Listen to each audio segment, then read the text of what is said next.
part of that verse says, trust in the Lord. That's an important part of it, because trusting in Him aligns us with His path for our lives. The end of those two verses is a promise that He will direct our paths. But we can't claim that promise if we are not trusting Him. The beginning of the verse.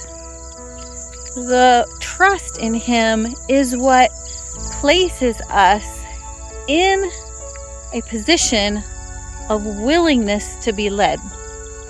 If we aren't trusting Him, if we're determined to want what we want, and pride is telling us, no, this is obvious to me, I can see this so clearly, and we're not willing for God to show us that our vision isn't as complete as we think, then that stubbornness and pride makes it much harder for God to lead us.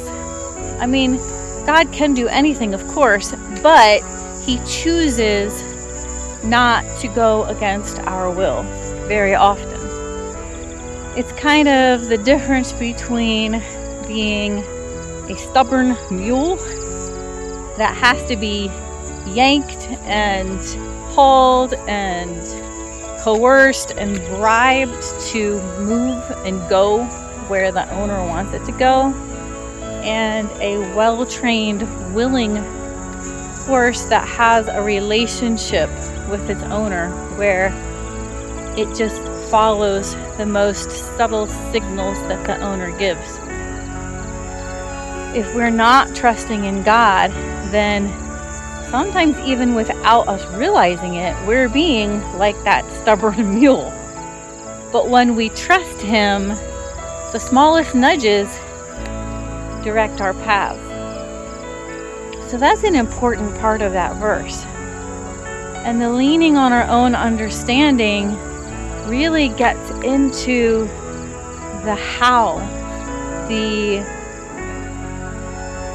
sign, the signal of whether we are trusting Him in His higher knowledge or not.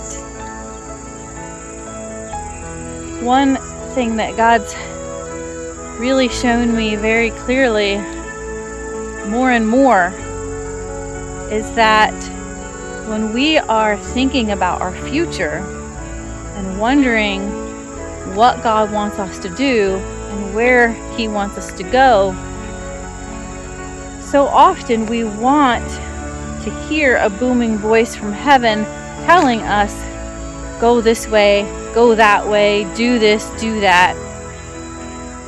And sometimes the devil tries to get us to think that God's abandoning us if we don't hear that clear, booming voice that overwhelms our conviction. And God keeps whispering to me, trust me. Trust that I am willing to lead you and that I am leading you even if you don't hear the direction. If I go back to my analogy about a well-trained horse, there are many ways of signaling direction to a horse. Some of them might be verbal, but many of them are not verbal.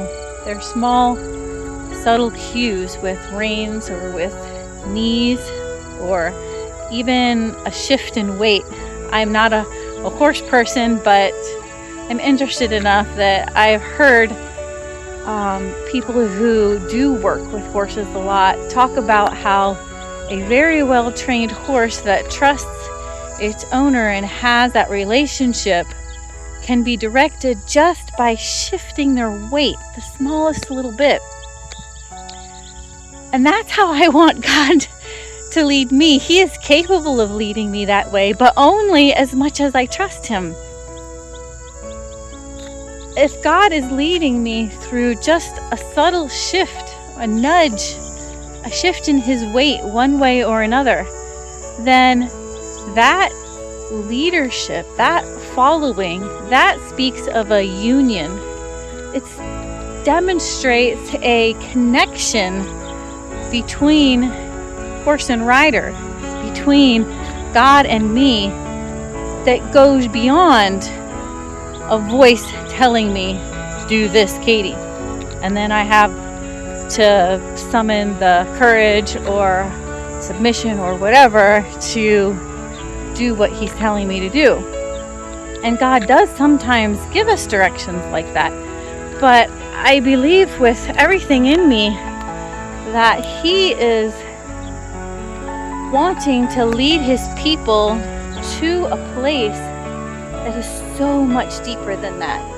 A place of relationship with him where his leading of us is nothing more than gentle shifts and nudges, gentle shifts in weight, gentle things so subtle that maybe we can't even detect that he did it. But we know that we trust him. We're not leaning on our own understanding.